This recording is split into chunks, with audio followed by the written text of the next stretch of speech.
En este video explicaré la parte de introducción de las ecuaciones diferenciales. El objetivo es conocer la aplicación y clasificación de ecuaciones diferenciales. La intervención de estas ecuaciones diferenciales están muy ligadas a la física y a la geometría en las leyes de movimiento planetario, leyes de posición y sus derivadas primeras y segundas en funciones del tiempo, problemas relacionados con el equilibrio de un cable en suspensión, la trayectoria de caída en el menor tiempo posible entre dos puntos dados, que tiene esta forma, es una curva donde va una partícula del punto A al punto B, y también están involucradas en las leyes de difusión de calor.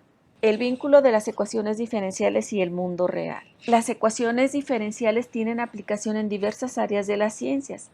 En las ciencias de la salud se aplican las ecuaciones diferenciales para hacer el cálculo de la rapidez en que se propaga una enfermedad, como también en la rama de la biología son utilizadas para ver el incremento de temperaturas cuando una bacteria invade un ser vivo. En la estadística calcula la rapidez de cambio en las poblaciones, y en la investigación y experimentación las ecuaciones diferenciales están implicadas en las razones de cambio. La descripción matemática o modelos matemáticos, se pueden encontrar ecuaciones diferenciales para realizar estos estudios. ¿Qué es una ecuación diferencial? Vamos a ver la definición. Se denomina ecuación diferencial a la ecuación que contiene derivadas de una o más variables respecto a una o más variables independientes. La vamos a abreviar como ED. La notación más utilizada para las ecuaciones diferenciales son la de Leibniz y la notación prima. En la de Leibniz se expresa de esta manera, con este ejemplo que tenemos aquí. En el numerador se expresa el número de derivadas en la D, y en el denominador se expresa en la variable independiente.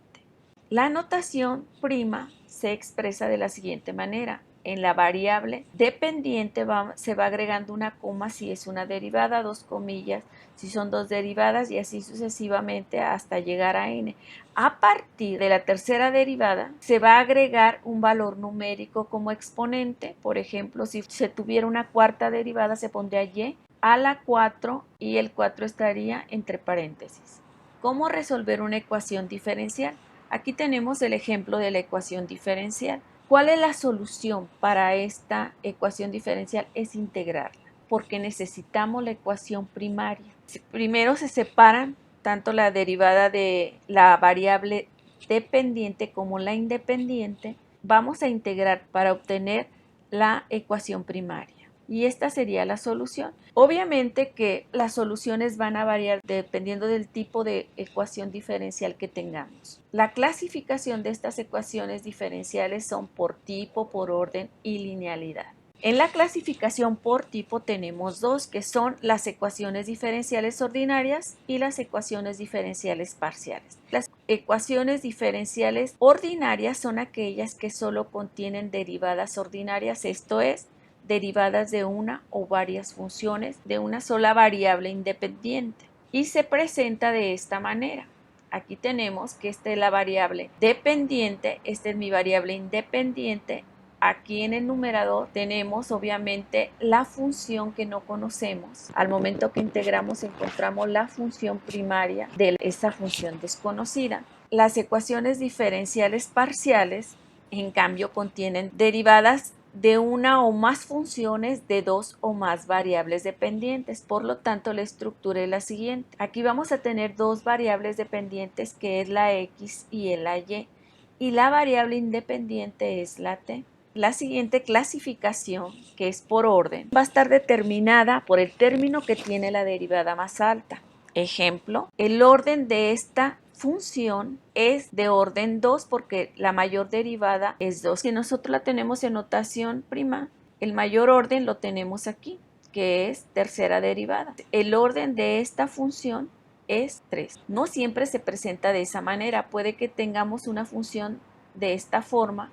Vemos que la mayor derivada es 2, que es de segundo orden, porque aquí tenemos primera derivada. Si ustedes observan, este exponente está fuera de la derivada, por lo tanto es de tercer grado. Entonces, el orden me lo da la derivada y el grado me lo da a lo que esté elevada esa derivada. La linealidad tiene que tener esta estructura, esta forma consecutiva de ir disminuyendo las derivadas hasta llegar a primera derivada y el último término no tendrá ninguna derivada. Es una forma secuencial de orden y está igualada a otra función que es una g de x. Es importante conocer la clasificación de las ecuaciones diferenciales para saber a qué tipo de ecuación nos estamos enfrentando para poderla resolver. Tenemos una subclasificación en las ecuaciones diferenciales de primer orden. La forma estándar es esta, sabemos que si es de primer orden nada más tiene una derivada y esto es igual a una f de xy. Se clasifican ecuaciones lineales, en ecuación de Bernoulli, ecuaciones homogéneas, ecuaciones separables y ecuaciones exactas. Cada una tiene su propia estructura o su propia forma estándar. En las lineales vamos a encontrar esta estructura. La podemos también cambiar a la forma estándar, que sería esta, cambiar el término del lado izquierdo y tendríamos lo siguiente, que es una derivada, una función p de x multiplicada por y igual a una q de x. En el caso de la de Bernoulli, la estructura cambia. Aquí tenemos una derivada más una p de x multiplicada por y más una q de x, pero multiplicada por una y elevada a la n. Las ecuaciones homogéneas es una f de ty igual a una f de xy. Esta sería su estructura. Las ecuaciones separables tiene una m de xy derivada con respecto de x más una n de xy derivada con respecto de y. Esta es la forma de las separables. Las ecuaciones exactas corresponden a esta condición. Tiene los mismos términos que las separables, solo que la condición que tiene que cumplir una exacta es que al derivarla con la variable contraria me tiene que dar igual. Entonces la m de x la voy a derivar con respecto de y la n de y la voy a derivar con respecto de x. Si es igual es una exacta, si no es igual es una no exacta y por lo tanto la tendremos que convertir exacta. La clasificación de cada una de estas ecuaciones tiene su particular solución, por eso es importante saberlas diferenciar. Hasta aquí hemos terminado con la clasificación de las funciones diferenciales, que es la parte introductoria de este curso. Les recomiendo que se inscriban a mi canal, donde estaré subiendo nuevos videos para el curso de diferenciales. Estaremos en contacto en el siguiente video.